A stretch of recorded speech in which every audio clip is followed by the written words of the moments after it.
Good morning आमी संगीता आमार नतून आरो एकटी झलमले ब्लगे तोमादेरके अनेक अनेक वेलकाम और भालोबासा। केमन आछो तोमरा सबाई? आशा करछि भालो आछो और सुस्थ आछो। आमराओ ना बेश भालो आछि। और आजके दिनटी होच्छे शनिवार, घड़िते एखन बाजे सकाल 7टा नागाद। तोमादेरके साथे निये आजके ब्लगटा एखान थेकेई शुरू करछि। आई होप ब्लगटा तोमादेर एकटु हलेओ भालो लागबे। এই সপ্তাহটা তো প্রায় 5টা থেকে শুরু করছি, তবে আজকে আর কালকের দিনটাও তোমাদের জানিয়েছি একটু দেরি করে শুরু করেছি, কারণ আজকে আবার তোজোর স্কুল ছিল না আর দুষ্টু আজকে স্কুল যায়নি, কারণ কালকে রাত্রিবেলা ভাগনা ভাগ্নি আবার আমাদের বাড়িতে এসেছিল শুতে, তো সেই কারণে দুষ্টু আর উঠতে পারেনি আর যাওয়া হয়নি, তাই শনিবার বলে আমি আর কিছু বললাম না। আর সেই কারণে আমারও একটু যথারীতি দেরি হয়ে গেছে উঠতে, ওই 6টা নাগাদ উঠেছি।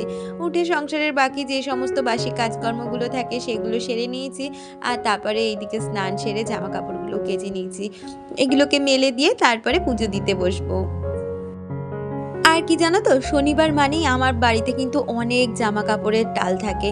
আসলে তোজোর স্কুল ড্রেস থাকে, দুষ্টু স্কুল ড্রেস থাকে, শনি রবিবার মিলে এগুলো সমস্তটাই আমাকে কাচতে হয়। তারপরে তোজোর যেগুলো টিউশনে পড়ে যায় সেই জামা কাপড়গুলো প্রতিদিনেরটা প্রতিদিন কিছু সময় কাচা হয়, কিন্তু কিছু কিছু সময় আবার জমিয়েও রাখি যে ভাবি 2-1 দিন পরে নিক জামা কাপড়গুলো, তারপরে একেবারে শনি রবিবার দেখে কেচে নেব। আর শনি রবিবার যদি আকাশের অবস্থা খারাপ হয় সেদিন আমার ভীষণ কষ্ট হয়। যেমন আজকে সারাদিনের আকাশটা কি বলতো, খুব একটা ভালো নয়, ওই মাঝে মাঝে রোদ উঠছে আবার মাঝে মাঝে মেঘ করছে, এরকমভাবে আজকে সারাটা দিন কেটে গেছে। আর তোমাদের সাথে কথা বলতে বলতে ওইদিকে কিন্তু আমি আজকে পুজোটা সেরে নিলাম, ওইদিকে আরতি করে এদিকে তুলসীর তলায় কিন্তু জল দিয়েও নিলাম। আমাকে ছোট্ট পাখি কমেন্ট করেছে, সে লিখেছে খুব ভালো লাগলো ভিডিওটা, লাইক দিয়ে ভিডিওটা দেখলাম। থ্যাংক ইউ ছোট্ট পাখি, এইভাবেই তুমি আমার পাশে থেকো। আর এমডি ইয়ামিন আমাকে কমেন্ট করেছে, সে লিখেছে খুবই ভালো লাগলো দিদিভাই, সকাল সকাল ঘুম থেকে উঠে সব কাজ গুছিয়ে নিলে, রান্নাটাও অসাধারণ হয়েছে। থ্যাংক ইউ সো মাচ, এইভাবেই আমার পাশে থাকো। আসলে কি বলতো, সকালটা দেখেছি আমি যদি একটু তাড়াতাড়ি করে শুরু করতে পারি না, তাহলে সংসারের কাজগুলো একা হাতে যেহেতু করি তাই অনেকটা তাড়াতাড়ি সমস্ত কিছু গুছিয়ে ফেলতে পারি। আর এদিকে কথা বলতে বলতে চা খেয়ে নিয়েছি, আর এদিকে হাজব্যান্ডের প্রতিদিনে যে অফিসের জামা কাপড়গুলো থাকে সেগুলোই একটু রোদ্রে দিয়ে দিয়েছি। আসলে রোদটা খুব একটা ভালো নেই, দেখতেই পাচ্ছ মাঝে মাঝে রোদ উঠছে আবার মাঝে মাঝে কিন্তু কিরকম যেন মেঘলা হয়ে আসছে, তো ওর মধ্যেই দিয়ে দিলাম, হাওয়া বাতাসে যতটা সেগুলো একটু শুকিয়ে যায় সেরকমই। আর তারপরে ছিল কালকে বিকালের বেশ কিছু জামা কাপড়, যেগুলো এখন একের পর এক ভাঁজ করে নিচ্ছি। আমাকে মিতালিদি কমেন্ট করেছে, দিদি লিখেছে খুব ভালো লাগলো, রান্নাগুলো দারুণ হয়েছে, আমি একদিন এইভাবে পোলাও বানিয়ে নেব, তোমার রান্না দেখে লোভ হয়ে গেল, ভালো থেকো, ভালোবাসে নিও। থ্যাংক ইউ সো মাচ দিদি। হ্যাঁ দিদি, একদিন নিশ্চয়ই ট্রাই করো, দেখবে খুব ভালো লাগে খেতে। কিন্তু একঘেয়ে না সবসময় রান্না ভালো লাগে না, মাঝে মধ্যে রান্নার একটু এক্সপেরিমেন্ট করলে নিজেদের খেতেও ভালো লাগে আর মুখের রুচিটাও যেন ফেরে। আর আমাকে শালিনী লিখেছে খুব সুন্দর, থ্যাংক ইউ শালিনী, এইভাবে পাশে থেকো। আর সুপর্ণা লিখেছে খুব সুন্দর হয়েছে দিদিভাই, একটু পাশে থেকো, নিশ্চয়ই পাশে থাকবো।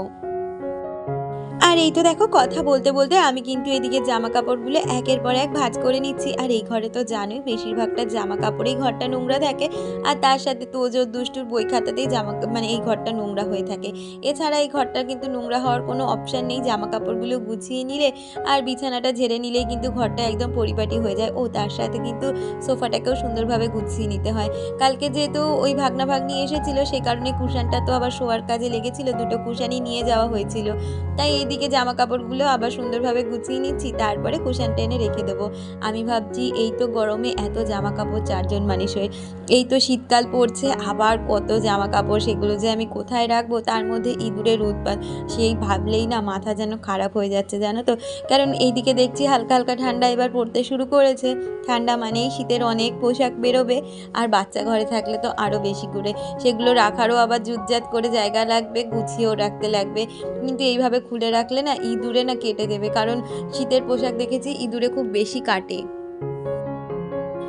আর যাই হোক কথা বলতে বলতে এদিকে কিন্তু আমি সোফাটাকেও ভালো করে গুছিয়ে নিলাম, সাথে বিছানাটাকে একটু ঝেড়ে নেব, তাহলেই আমার এই ঘরটা একদম পরিষ্কার পরিচ্ছন্নভাবে গোছগাছ হয়ে যায়। আর ওইদিকে দুষ্টুকে কথা বলতে বলতে ডেকেই যাচ্ছি, ও ওইদিকে উঠলে তারপরে ওই ঘরটা পরিষ্কার করে নেব। আসলে কি বলতো, সকালবেলা করে যদি 2টো ঘর একদম পরিষ্কার পরিচ্ছন্ন করে গোছানো থাকে তাহলে সারা দিনের জন্য অনেকটাই নিশ্চিন্ত হওয়া যায়। তারপরে রান্না বান্না আর টুকটাক এক্সট্রা যদি কোনো কাজ থাকে সেগুলো করে নিলে কিন্তু অনেকটা কাজই সংসারের একা হাতে এগিয়ে যায়। আমাকে ঝুমার ঘর সংসার থেকে ঝুমা লিখেছে খুব সুন্দর, থ্যাংক ইউ ঝুমা। আর রিয়েল ব্লগার এপি চ্যানেল থেকে আলপনা লিখেছে খুব সুন্দর হয়েছে ভিডিওটা, থ্যাংক ইউ আলপনা, এইভাবেই তুমি আমার পাশে থেকো। আর অনুভবাদি লিখেছে আমিও একদিন করব রান্নাটা, খুব ভালো লাগলো, নিশ্চয়ই তোমরা ট্রাই করো, দেখো খুব ভালো হবে। আমি তো তোমাদের পরপর করে বলেই দিই কিভাবে কি দেবে আর কীভাবে রান্নাটা করবে, তো এইভাবে একদিন ট্রাই করে দেখতে পারো, সুন্দর হয় কিন্তু খেতে। আর এই তো দেখো কথা বলতে বলতে বিছানাটাকে ঝেড়ে নিচ্ছি, তাহলেই এই ঘরটা আমার পরিষ্কার হয়ে যায়। আসলে দেখবে সকালবেলা উঠে কিন্তু ঘর বাড়ির কোনো জিনিস নোংরা হোক বা না হোক, বিছানাপত্রটাই আগে বেশি নোংরা হয়। তাই বিছানাটা যদি সুন্দরভাবে গুছিয়ে নেওয়া যায় তাহলে কিন্তু ঘরের একদম 50%-এর ওপরে কিন্তু ঘর পরিষ্কার হয়ে যায়।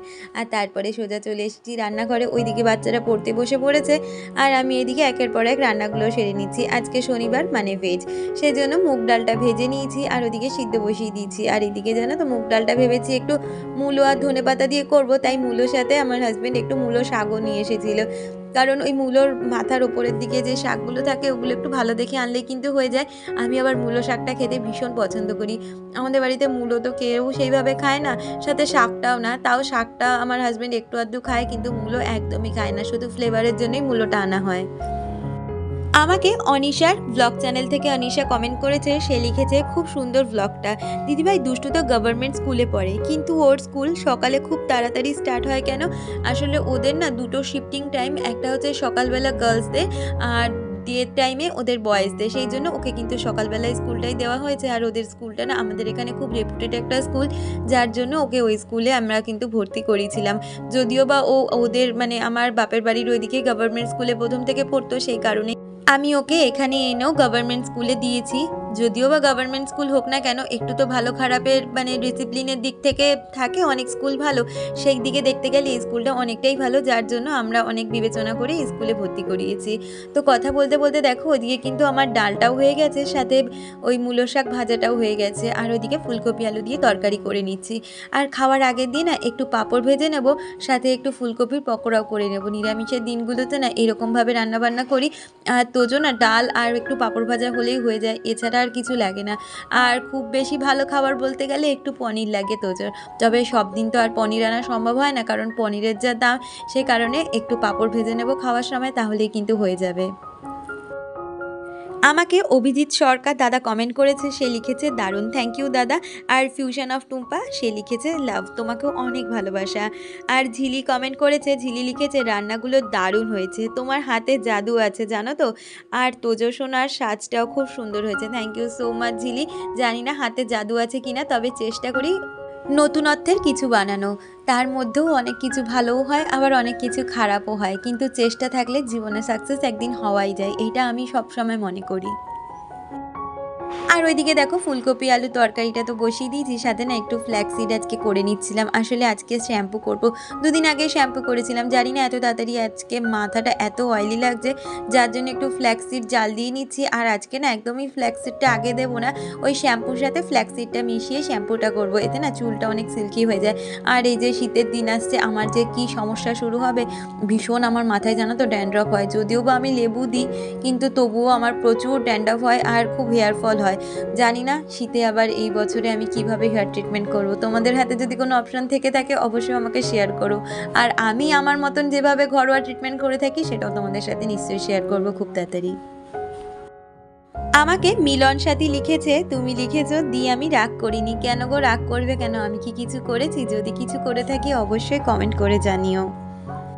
আর টুম্পা, তোমাকে অনেক অনেক অনেক ভালোবাসা আমার প্রতিটা ব্লগের সাথে এইভাবে থাকার জন্য। এর মাঝে জানো তো আমি অনেকটাই সময় কাটিয়ে নিয়েছিলাম, ওই যে বললাম না শ্যাম্পু করব, তো তারপরে সবাই যেহেতু বাড়িতে ছিল সবার সাথে একটু গল্প গুজব করা, তারপরে ভিডিওর কাজ করা, আর শ্যাম্পু ট্যাম্পু করে এখন না ওই খাওয়ার সময়টায় চলে এসেছি। তাই বললাম না দুপুরবেলা খাওয়ার আগে দিয়ে একটু পাঁপড়গুলো ভেজে নেব আর পকোড়াগুলো, কারণ পাঁপড়গুলো হয়তো সকালবেলা ভেজে একটা কন্টেনারের মধ্যে রেখে দিলে কিন্তু বেশ শক্ত থাকতো, আর তার মধ্যে জানো তো আমি ফ্রিজে রেখে দিই, ফ্রিজে না পাঁপড়গুলো ভীষণ শক্ত থাকে যদি একটা টাইট কন্টেনারের মধ্যে রাখা যায়। তবে আমি ওই যে ভাবলাম একটু পকোড়া যেহেতু করতেই হবে, তাই এই পাঁপড় ভাজা আর পকোড়াটা একটু বেলা করেই করব, মানে খাওয়ার আগে দিয়ে, সেই কারণে ওইদিকে পাঁপড় ভাজা। আর দুষ্টু বললো ঠিক আছে তুই ওইদিকে জামা কাপড়গুলো তুলে আর আমি পকোড়াগুলো ভেজে নিচ্ছি।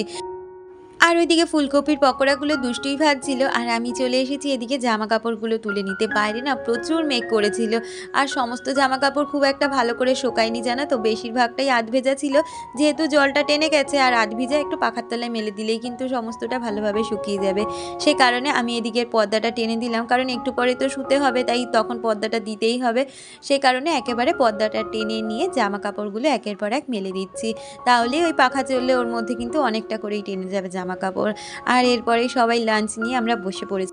আর আজকের লাঞ্চে ছিল ফুলকপি আলুর তরকারি, মূলো ধনেপাতা দিয়ে ডাল, তার সাথে পাঁপড় ভাজা, পকোড়া, মূলো শাক ভাজা, এগুলোই আজকের লাঞ্চে ছিল। তাহলে বন্ধুরা, আজকের লাঞ্চের পর্ব দিয়ে তোমাদের থেকে বিদায় নিচ্ছি। দেখা হচ্ছে পরবর্তী ভিডিওর সাথে।